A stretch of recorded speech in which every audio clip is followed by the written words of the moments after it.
ఆదిలాబాద్ జిల్లా బేల మండలంలోని స్థానిక అంబేద్కర్ చౌరస్తా వద్ద సర్పంచ్లు ధర్నా చేపట్టారు. గత 7 నెలల నుండి గ్రామ పంచాయతీకి రావాల్సిన నిధులు విడుదల చేయడంలో కేంద్ర రాష్ట్ర ప్రభుత్వాలు చేస్తున్న జాప్యానికి నిరసనగా పీఎం సీఎం డౌన్ డౌన్ అంటూ నినాదాలు చేసి నిరసన తెలిపారు.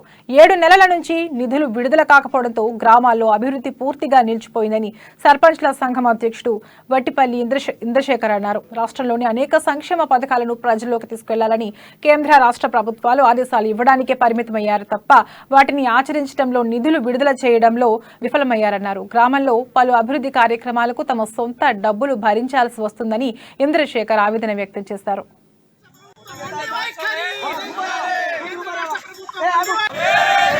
కేంద్ర ప్రభుత్వం నిధులు రావట్లేదు, రాష్ట్ర ప్రభుత్వం నిధులు రావట్లేదు. కొందరు సర్పంచులు ఆత్మహత్యలు చేసుకుంటున్నారు, కొందరు సర్పంచులు రాజీనామాలు చేస్తున్నారు. ఏం దద్దమ్మలు కాదు, మాకు ప్రజలు నమ్మకంతో ఓట్లు వేసిర్రు. మేము కొట్లాడతాం, మేము మొత్తం సర్పంచ్ని కలిసి కొట్లాడతాం. అలా బొండ్రికాయలు పిచ్చికి డబ్బులు వేపిస్తాం, కానీ మేము రాజీనామాలు చేసేటువంటి కాము. ఖచ్చితంగా వాళ్ళ మెడలు వరిచైనా డబ్బులు వేసే వరకు మేము ఖచ్చితంగా ఈ ధర్నాలు కానీ ఇంకా ఏమన్నా ఉన్నా కూడా అన్ని సర్పంచ్ ఇప్పుడు బేల మండలంలో 27 సర్పంచ్లు ఉన్నారు, కానీ జైన